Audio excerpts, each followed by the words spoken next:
Wesley Carter had exactly 30 days left in Seoul, and he planned to survive every single one of them quietly. No drama, no attachments, no mistakes. He repeated that to himself every morning while tying his uniform tie inside the employee locker room of the Grand Orion Hotel. 30 more days, then back to America, back to a life that made sense. "Are you seriously counting down again?" his coworker Mina asked while stacking fresh towels into a cart. "Yes," Wesley answered without looking up. "It helps. You've been saying that for 3 months. And in 30 days, I'll finally stop." Mina studied him for a second before sighing. "You know, most people leave Seoul with memories. Friends, relationships, at least one terrible decision." Wesley gave a small smile. "I'm trying to avoid all 3. That was the truth. Wesley had spent the last 2 years learning how to stay emotionally unavailable. His ex-boyfriend back in Chicago used to complain that Wesley never let anyone get too close. Eventually, the guy left with a classic line, "You're kind, Wes, but it feels like loving a locked door." Maybe he was right. Maybe Wesley was difficult to love. But being careful hurt a lot less than being abandoned. An hour later, Wesley was pushing a room service cart toward the private VIP floors. The hotel had been chaotic all week because some powerful businessman had bought a large share of the building overnight. Nobody knew much about him. Only whispers. Rich. Dangerous. European. Connected to people you didn't ask questions about. Wesley didn't care. Rich men stayed in hotels every day. They came. They left. That was the entire point. He checked the order ticket again. Suite 1808. Easy. He knocked twice. Room service. No answer. He waited a second, then tried again. Room service, sir. Still nothing. Wesley frowned. Guests on the VIP floor often ignored staff. He used the service card and pushed the door open carefully. "I'm coming in with you." The sentence died in his throat. A man stood near the window with his back partially turned. Tall, broad shoulders, black dress, shirt rolled to the elbows. There was blood on his hand. Not a little blood. Fresh blood. Wesley froze, so hard his brain stopped working for a full second. The man slowly turned around. Dark hair, sharp jaw, cold gray eyes that looked almost inhuman under the dim light. Calm. Too calm. Wesley's stomach dropped. "Oh God. Wrong room. I'm so sorry." Wesley blurted immediately. "I thought this was 1808. I knocked twice. I swear I knocked." The man said nothing. That silence somehow made it worse. Wesley quickly lowered his eyes. "I'll leave right now." Still silence. Then finally a low voice. "What's your name?" Wesley blinked. That was not the reaction he expected. "Wesley. Wesley Carter." The man studied him for another long second, like he was trying to understand something. "You're American." "Yes, sir." Again, silence. Wesley noticed another man lying unconscious near the couch and immediately looked away. Nope, absolutely not his business. Whatever happened in this room needed to stay very far away from him. "I'm sorry for interrupting," Wesley said again, already backing toward the door. This time the stranger nodded once. "Close the door behind you." Wesley practically escaped. The moment the elevator doors shut, he exhaled so hard his chest hurt. His hands were shaking. He stared at his own reflection in the elevator mirror. What the hell was that? Back downstairs, Mina immediately noticed his face. "Okay, you look like you saw a ghost." "Not a ghost," Wesley muttered. "Maybe a serial killer." "What?" "I opened the wrong suite." Mina gasped. "Which one?" "The private penthouse." Her eyes widened instantly. "Wait, the new owner's floor? I don't know who he is, and I don't want to know." "Well, too bad," she whispered dramatically. "People are saying he's Mafia." Wesley stared at her. "That's not funny. I'm serious. Italian Mafia or something." Wesley let out a tired laugh. "Yeah, okay." But later that night, while folding towels alone in storage, he couldn't stop thinking about the man's eyes. Not because they were attractive. Wesley refused to think that. It was something else. The guy looked exhausted. Not physically. Worse. Like someone who hadn't slept peacefully in years. Upstairs, Xavier DeLuca sat alone in the dark suite after everyone else had left. The blood was gone now. The mess cleaned. The man who betrayed him had been removed hours ago. But Xavier still hadn't moved from the chair near the window. His right hand rested against his temple while the city lights blurred outside. Across the room, his second-in-command Mateo spoke carefully. The hotel acquisition papers are ready. Xavier barely reacted. Mateo frowned slightly. You approved the purchase faster than expected. Still silence. Then Xavier finally asked, the employee from earlier. Wesley Carter. Mateo blinked once. The room service worker? Yes. You want a background check? Yes. That answer came too fast. Mateo studied him carefully, but didn't comment. Xavier never cared about staff. Never noticed them. Never remembered names. Until now. An hour later, Mateo returned with a thin file. American. 26. Working here 2 years. No criminal record. Resigned last week. Xavier finally looked up. Resign. He's leaving Seoul next month. Something about that information irritated Xavier immediately, though he couldn't explain why. Mateo continued carefully. Should I be concerned about him, seeing earlier events tonight? No. Xavier leaned back slowly. He looked away. That was true. Wesley had clearly seen enough to ask questions, but he chose not to. Most people would have stared. Most people would have panicked or tried to use the information somehow. Wesley just apologized and left. Strange. Very strange. That night, Xavier fell asleep on the couch without meaning to. And for the first time in 4 years. He didn't dream about Luke dying. No blood. No screaming. No waking up unable to breathe. Just silence. Real sleep. Xavier woke up sharply at 4 in the morning, immediately realizing something was wrong. Or maybe right. He sat there for a long moment, staring into the darkness. Then quietly said the name to himself. Wesley. The next morning, the Grand Orion Hotel exploded into chaos. Managers running everywhere. Staff whispering nonstop. Security doubled overnight. Wesley was carrying fresh laundry when the head supervisor suddenly called his name. Wesley Carter. Office. Now. His stomach immediately dropped. Great. He knew it. He was fired. Mina grabbed his arm dramatically before he walked away. If they found out you entered the wrong suite, tell my mother I loved her. You are not helping. Inside the office, 3 managers sat waiting with unusually serious expressions. Wesley straightened nervously. Sir, if this is about last night, I can explain. You've been reassigned. He blinked. What? Starting today, you'll be handling private VIP service exclusively. That's a promotion? In a sense. Wesley frowned. For who? Nobody answered immediately. Then the supervisor cleared his throat. Mr. Xavier DeLuca personally requested you. The room suddenly felt colder. Wesley stared at them. Requested me? Yes. What?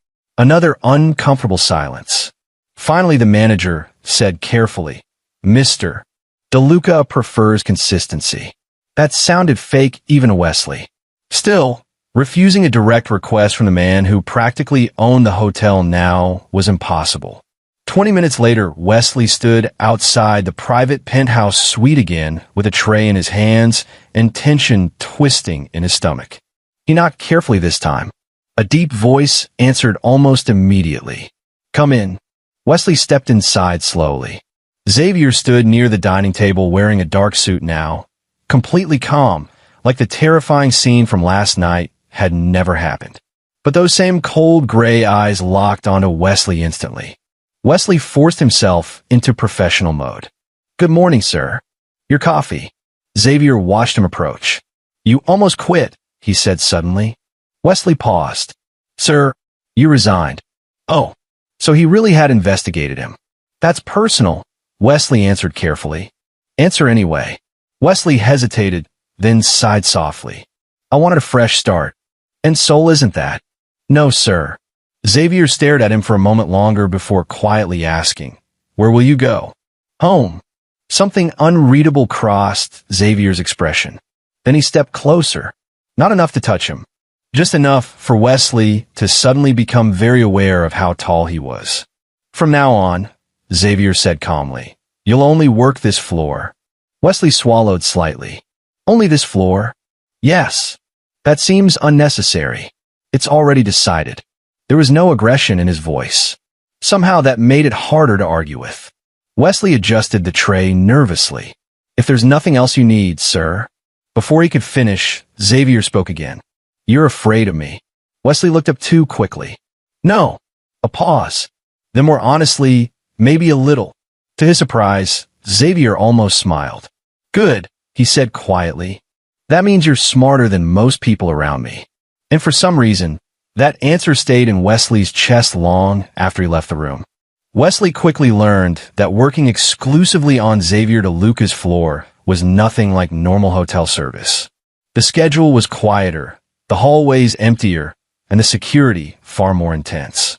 Men in dark suits stood near elevators pretending not to watch everything. Expensive cars arrived at strange hours. Meetings happened behind closed doors with voices low enough that nobody could hear details. Wesley told himself not to care.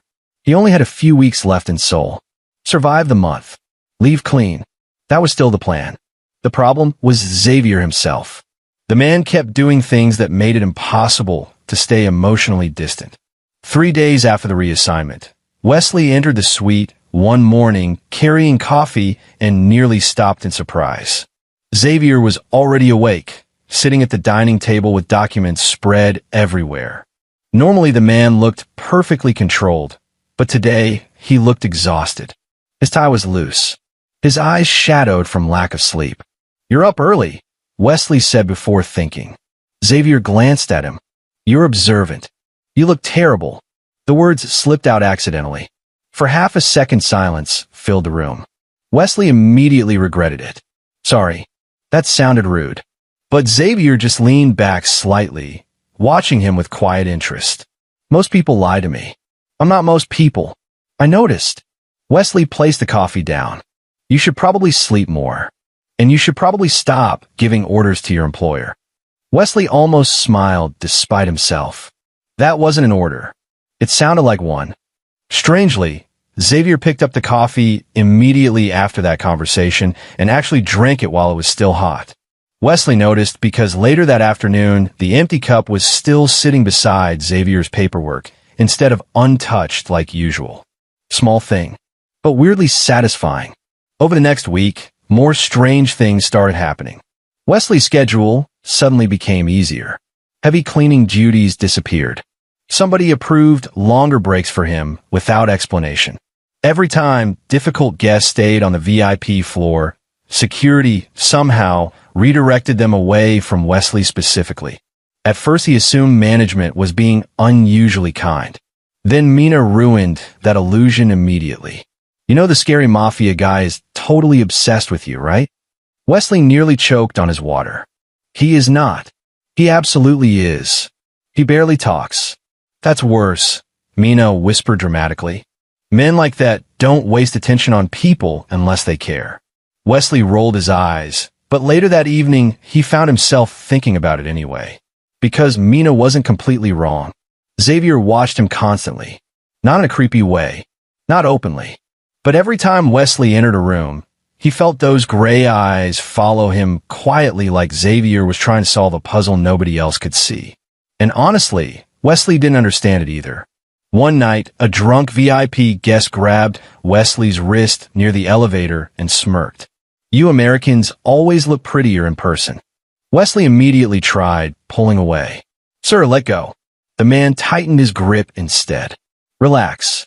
I'm complimenting you. Before Wesley could react again, another hand suddenly appeared and yanked the guest backward hard enough to slam him against the wall. Xavier. The entire hallway went silent instantly. Xavier didn't raise his voice. Somehow that made it scarier. You touched him. The drunk man laughed nervously. Come on, it's not serious. It becomes serious when you ignore the word no. His tone stayed perfectly calm, but Wesley saw genuine danger in Xavier's eyes for the first time. The guest saw it too. I apologize, the man muttered immediately. Xavier stared at him another long second before finally stepping back. Leave my hotel. The The man disappeared almost instantly. Silence remained afterward. Wesley rubbed his wrist awkwardly. You didn't have to do that. Yes, I did. It wasn't a big deal. Xavier looked at him sharply. Don't say that. Wesley blinked slightly. Xavier exhaled slower this time. People touching you when you clearly don't want them to is a very big deal. For some reason, the quiet anger in his voice hit Wesley harder than the incident itself. Thank you, he said softly. Xavier's expression changed slightly at that. Softer, less guarded.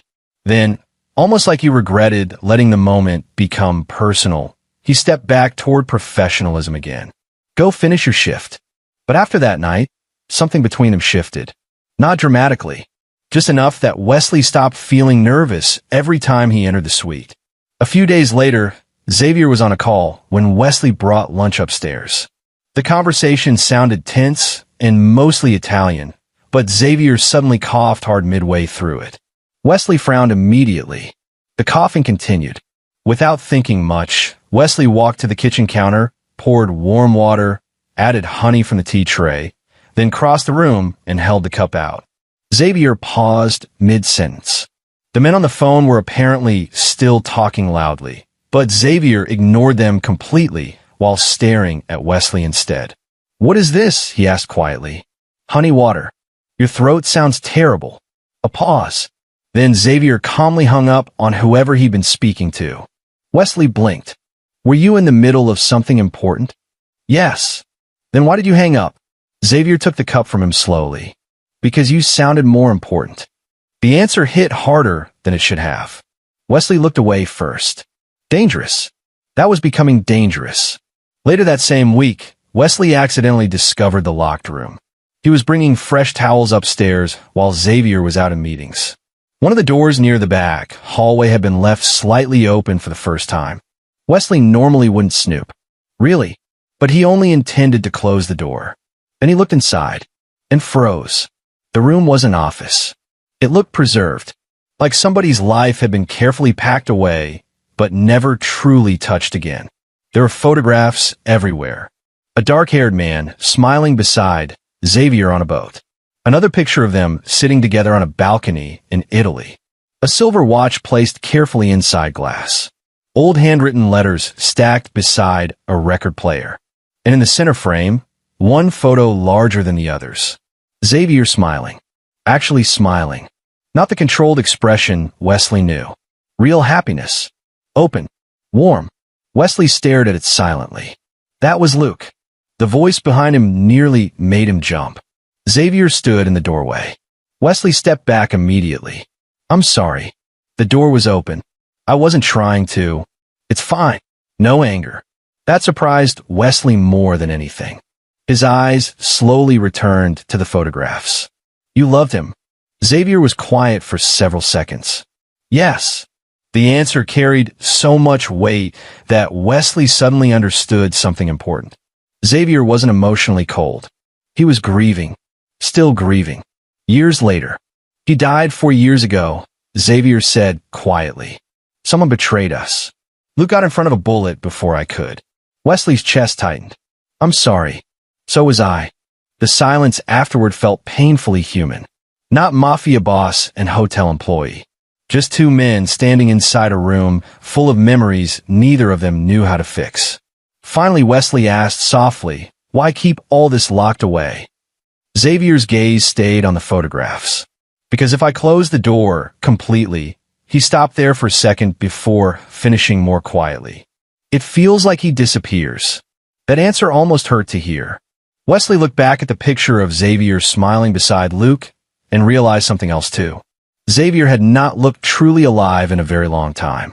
Then suddenly Xavier looked directly at him. You're the first person who's entered this room since his funeral. Wesley's breath caught slightly. Why? Another pause. Because, Xavier said carefully, you're the first person I've wanted to let inside. The air shifted instantly after that sentence. Too personal. Too honest. Wesley stepped back first. I should finish work. Xavier nodded once, though disappointment flashed briefly across his face before disappearing again. Wesley hurried out of the room with his heart beating far too fast. Downstairs later that night, Mina took one look at him and frowned. Okay, now you definitely look like someone having a crisis. Wesley sat heavily beside her. What do you do when a bad idea starts feeling safe? Mina blinked. Oh no. What? You're falling for him. By the time Wesley realized Mina was probably right, it was already too late. The change happened slowly enough that he didn't notice it at first. He stopped counting the days left in Seoul. Stopped checking flight prices back to Chicago every night before bed. Somehow his routine had quietly started revolving around Xavier without him meaning for it to happen. He knew what time Xavier usually skipped meals. He knew the exact look on a man's face right before a migraine started. He knew Xavier pretended to be calm whenever stress got bad, but his fingers tapped once against the table without realizing it. And worst of all, Wesley cared. One rainy evening, Wesley arrived upstairs with dinner and found Xavier asleep on the couch again with paperwork scattered across the floor. The television was still on silently in the background. Half the lights in the suite were off. Wesley sighed softly. You're going to destroy your spine sleeping like that. Xavier's eyes opened immediately. Alert within seconds. Dangerous instinct. Mafia instincts, Wesley guessed. But then Xavier realized it was him and relaxed again. What time is it? Xavier asked quietly. Almost midnight. You're still working too. I'm delivering your dinner because apparently nobody taught you how to eat without supervision. To Wesley's surprise, Xavier actually smiled faintly. A real one. Small, tired but real. That stupid little smile did something dangerous to Wesley's chest. You're bossy lately, Xavier murmured. You're impossible lately. Wesley placed the tray down, then noticed the untouched lunch from earlier still sitting near the kitchen counter. His expression immediately changed. You skipped lunch too? Xavier didn't answer fast enough. Xavier. That made the man look up instantly. The name had slipped out naturally. Not sir. Not Mr. DeLuca. Just Xavier. The silence afterward felt strangely intimate. Then Xavier spoke softly.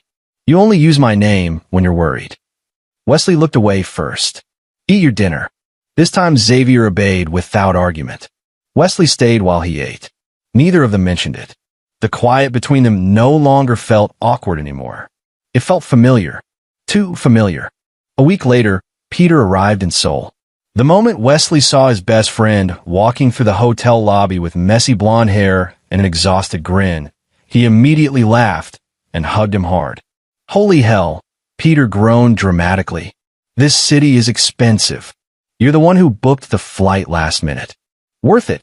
Peter stepped back, studying him carefully. Okay, why do you suddenly look happier? I do not. You absolutely do. Wesley rolled his eyes. You've been here 30 seconds, and I already know something's going on. Peter had known Wesley for almost 8 years. Hiding things from him was nearly impossible. Still, Wesley tried anyway. Nothing's happening. Right. Peter smirked. So who's the guy? There's no guy. Peter looked completely unconvinced. Later that night, they grabbed dinner outside the hotel, and for the first time in weeks, Wesley genuinely relaxed. Around Peter, things felt easy, familiar, safe. He laughed more, smiled more. Across the street, a black car stopped at a traffic light. Inside the back seat, Xavier looked up from his phone at exactly the wrong moment and saw Wesley smiling at another man. The sight hit harder than expected. Wesley looked warm sitting there, comfortable, open in a way Xavier almost never saw upstairs. His entire face changed when he laughed. Something sharp twisted painfully in Xavier's chest. Mateo noticed immediately. Problem. Xavier kept staring through the window. Who was that with him? Mateo followed his gaze. No idea. The traffic light turned green, but Xavier barely noticed. For the rest of the drive home, he stayed unusually silent. Back at the hotel later that night, Wesley entered the suite carrying tea and paused immediately when he saw Xavier standing alone near the window. The mood felt wrong. Cold. You're back late, Xavier said quietly. Wesley blinked. I was off tonight. With him. It wasn't really a question. Wesley nodded slowly. That's my friend Peter. Xavier's jaw tightened slightly. Friend. Yes. Silence stretched. Then Xavier asked, "Does he make you happy?" The question caught Wesley off guard. "What?" You smiled differently around him.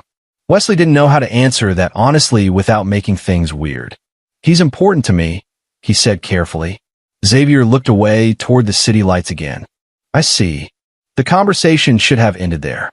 Instead, Wesley found himself asking quietly, "Are you jealous?" That made Xavier finally turn back toward him. The silence that followed felt heavy. "Dangerous." Then Xavier answered honestly, "Yes." Wesley's heart immediately started beating too fast. Because Xavier didn't sound possessive. He sounded hurt. Before either of them could say anything else, the suite doors opened and 3 men entered without warning. Expensive suits, cold expressions, dangerous energy. Wesley instantly understood these weren't normal business associates. One of the men noticed him immediately and smirked. "So this is the American." The tone alone made Wesley uncomfortable. Xavier's expression hardened at once. "Watch your mouth." The man raised both hands lazily. "Relax. I'm complimenting your taste." Wesley quietly moved toward the kitchen area, trying to disappear into professionalism again. But the man kept looking at him too long. "You've gotten soft lately, Xavier," he said casually. "People are noticing." The room temperature seemed to drop instantly. Mateo stepped forward slightly like he was preparing for violence. Xavier's voice became terrifyingly calm. "Leave." The man laughed once. "You think I'm wrong? Leave before I stop asking." The tension in the room turned razor sharp. Finally, the man smirked and backed toward the door. "Careful. Weakness gets people killed." The second the doors shut behind them, silence exploded through the suite. Wesley slowly looked toward Xavier. Who were they? People you don't need to worry about. That answer usually means I absolutely should worry. Xavier walked closer this time. "Wesley." Something in his tone made Wesley's chest tighten. "You need to stay away from men like that." "You mean men like you?" The question landed harder than intended. Xavier stopped moving. For several seconds, neither of them spoke. Then Xavier answered quietly, "Yes." That honesty somehow hurt worse. Wesley crossed his arms tightly. "You don't get to scare me away every time things become real." Xavier's expression changed slightly at that word. "Real? You think this is safe?" Xavier asked softly. "No. You think people around me won't use you to hurt me?" Wesley hesitated. Because honestly, he had started realizing that possibility already. Still, he forced himself to say, "I'm not fragile." "I know that." Xavier stepped closer again. "That's what makes this harder." The air between them suddenly felt far too personal, far too emotional. And before Wesley could figure out what to say next, Xavier reached up slowly and brushed his thumb lightly against a bruise near Wesley's wrist left from carrying heavy trays earlier that day. Such a tiny touch, but Wesley's breath caught instantly. Xavier noticed. Of course he noticed. His voice dropped lower. "You should stop carrying things that hurt you." The sentence clearly wasn't just about trays anymore. Wesley swallowed hard. "Xavier." Then suddenly the man pulled his hand back like he'd crossed a line. A wall slammed back into place across his expression. "I arranged new security for you," Xavier said calmly. "Mateo will drive you home from now on." Wesley stared at him. "What? It's temporary. Why would I need security?" Xavier didn't answer immediately. That silence terrified Wesley more than any explanation could have. Finally, Xavier said quietly, "Because someone asked about you tonight." The room went still. Wesley's heartbeat slowed in the worst possible way. "You think they'd hurt me?" Xavier looked directly into his eyes. "Yes." For the first time since meeting him, Wesley truly understood what loving Xavier might cost. And for the first time since Luke died, Xavier realized he was absolutely terrified of losing someone again. Wesley barely slept after that conversation. Every time he closed his eyes, he kept hearing Xavier's voice again. Weakness gets people killed. The worst part was that Wesley finally understood why Xavier had started pulling away during the last few days. The man wasn't losing interest. He was scared, truly scared. And somehow that hurt more. The next morning, the hotel felt strangely tense. Security doubled again. Men in dark suits moved through the lobby, speaking quietly into earpieces. Nobody explained anything to the staff. Around noon, Mina hurried toward Wesley looking nervous. Okay, something's definitely happening upstairs. What do you mean? Half the VIP elevators are locked down. Wesley's stomach tightened immediately. An hour later, he carried fresh coffee to Xavier's suite and froze the second he walked inside. Boxes, documents, open suitcases. His chest dropped instantly. Xavier stood near the dining table, signing paperwork, while Mateo coordinated security by the door. Wesley looked around slowly. What is this? Nobody answered immediately. Then Mateo glanced awkwardly toward Xavier before quietly leaving the room. The silence afterward felt awful. Wesley set the tray down carefully. You're leaving. Xavier didn't deny it. For how long? Wesley asked. A while. Something painful twisted hard inside his chest. You were just going to disappear? Xavier finally looked up. It's safer. There it is again. Wesley laughed weakly, anger and hurt mixing together. You keep deciding things for me. I'm trying to keep you alive. And I'm trying to understand why you suddenly act like I mean nothing to you. That landed. Wesley saw immediately in Xavier's expression. Good. Because he was tired of pretending this didn't hurt. You shouldn't be involved with me, Xavier said quietly. Too late. The words slipped out before Wesley could stop them. Silence crashed between them. Xavier stared at him carefully now, like one wrong movement might break something fragile. Wesley's voice became softer this time. You don't get to pull me close and then disappear when it scares you. Xavier looked away first. That alone told Wesley how emotional this really was. I know what happens to people near me, Xavier said after a long pause. Luke died because he stayed. Wesley stepped closer slowly. I'm not Luke. I know. Then stop treating me like I already have 1 foot in the grave. Xavier exhaled hard through his nose, clearly struggling to stay calm. You think I can survive watching it happen again? That sentence broke something inside Wesley immediately. Because for the first time, Xavier didn't sound powerful. He sounded terrified. Real fear. Real love.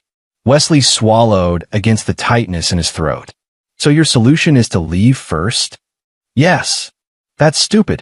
Xavier almost laughed once at that, bitter and exhausted. Probably. You know what the worst part is? Wesley asked quietly. I was actually starting to believe you'd stay. Xavier looked back at him sharply. Wesley hated how much emotion was suddenly sitting in his chest. It felt too big now. Too impossible to hide. When they told me you were leaving, he admitted softly, I couldn't breathe for a second. The room went completely still. Wesley laughed shakily and rubbed a hand over his face. God, I sound pathetic. No, Xavier said immediately. You don't. Their eyes locked. And finally, after weeks of dancing around the truth, Wesley stopped running from it. I'm in love with you. The confession came out quiet. Honest. Terrified. Xavier froze. Not because he didn't believe him, because it clearly meant everything to him. Wesley kept going before fear could stop him. I tried really hard not to be. I kept telling myself this was temporary, that you were dangerous, that none of this was real. His voice cracked slightly. But then you started remembering how I take my coffee. You stayed awake until I got home safely. You looked at me like I mattered. He swallowed hard. Nobody's ever looked at me like that before. Xavier's breathing seemed uneven now. Wesley stepped even closer. So no, I'm not letting you vanish without saying something. For a second, Xavier just stared at him. Then suddenly he reached out, grabbing Wesley's wrist gently, but firmly enough to pull him closer. You should hate me, Xavier whispered. I tried. And Wesley looked directly into his eyes. Didn't work. Something inside Xavier finally cracked after that. Years of control. Years of grief. Years of convincing himself he was too dangerous to deserve love again. All of it shattered quietly in that room. Xavier lifted a hand slowly and touched Wesley's face like he still couldn't believe this was real. I was fine before you, he admitted hoarsely. Wesley gave him a small, sad smile. No, you weren't. Another silence. Then Xavier laughed softly for the first time in days. You're annoyingly honest. You like that about me. I do. The honesty in that answer nearly destroyed Wesley. Xavier's thumb brushed lightly beneath his eye. If you stay with me, your life changes. I know. There are risks. I know. People will come after you because of me. Wesley's chest tightened, but he held Xavier's gaze anyway. Then stop trying to protect me alone. That sentence hit hard. Wesley could actually see the moment Xavier understood what he meant. Not save me. Stay with me. The difference mattered. A lot. Xavier's forehead slowly rested against Wesley's. Both of them breathing quietly in the middle of a half-packed suite. I don't know how to do this anymore, Xavier admitted. Do what? Love someone without being afraid. Wesley's eyes burned suddenly. Because underneath all the power and control and violence, Xavier was just a man terrified of losing another person he loved. So Wesley reached up carefully and held his face. You don't have to be fearless, he whispered. You just have to stop running before anything even happens. Xavier closed his eyes for a second at that. Then finally, he kissed him. Slowly, carefully, like Wesley was something breakable and precious at the same time. There was no aggression in it. No desperation. Just relief. Warmth. Months of tension finally collapsing into something soft and real. Wesley kissed him back instantly. One hand gripping Xavier's shirt tightly like he was afraid the man might still disappear if he let go.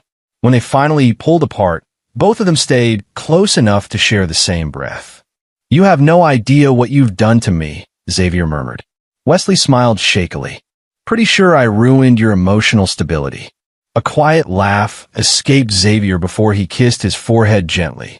Then the suite doors suddenly opened. Mateo stopped dead in the doorway. The poor man immediately looked away. I can come back. No, Xavier said calmly, though one arm stayed around Wesley's waist. What is it? The issue has been handled. Handled. Mafia language. Wesley decided not to ask for details. Mateo hesitated before adding carefully, the threat won't be a problem anymore. Xavier nodded once. Good. After Mateo left again, Wesley looked up slowly. Should I be concerned about what handle means? Yes, Xavier answered honestly. Wesley sighed. At least you're truthful. Always with you. That answer came too naturally now, and somehow that felt more intimate than the kiss. 3 months later, Wesley stood inside the rooftop restaurant of the newest DeLuca Hotel in Seoul staring at a disaster happening in the kitchen. You burned pancakes, he said flatly. Xavier looked offended. I slightly overcooked them. They're black. I was distracted. You're a mafia boss. How are you losing fights against breakfast food? Xavier walked over, wrapped both arms around Wesley's waist from behind, and rested his chin on his shoulder. Because you keep talking while I cook. Wesley laughed softly despite himself. The sound still affected Xavier every single time. A lot had changed in 3 months. Wesley officially canceled his flight back to Chicago. Instead, he accepted a permanent management position at Xavier's newest hotel. Mina nearly screamed herself unconscious when she found out. Peter visited constantly just to mock them both. And Xavier? Xavier actually slept now. Not perfectly. Some nights were still hard. Some nightmares still came back. But now, when Xavier woke up shaking at 3 in the morning, Wesley was there beside him. Staying. Always staying. Late one night, Wesley woke up alone in bed and immediately knew where Xavier was. Sure enough, he found him sitting at the dining table, surrounded by paperwork again. Wesley walked over barefoot and wrapped his arms around him from behind without saying anything. Xavier relaxed instantly into the touch. You're supposed to be sleeping, he murmured. So are you. 5 more minutes. You said that 40 minutes ago. Xavier smiled tiredly and pulled Wesley into his lap. You monitor me too much. You're dramatic when left unsupervised. Xavier buried his face lightly against Wesley's neck. Still staying? The question was quiet. Small. But Wesley understood what it really meant. After everything. After all the fear. After Luke. After the running. Xavier still needed reassurance sometimes. So Wesley kissed the side of his head gently and whispered, I'm home, aren't I? For the first time in years, Xavier de Luca truly believed he might be allowed to keep something good without losing it. And this time, neither of them ran. And maybe that's the real reason some people enter our lives at the exact wrong moment, because they're actually meant to stay forever. Wesley thought he was leaving Soul behind, and Xavier thought his heart died years ago with Luke. But sometimes love doesn't arrive gently.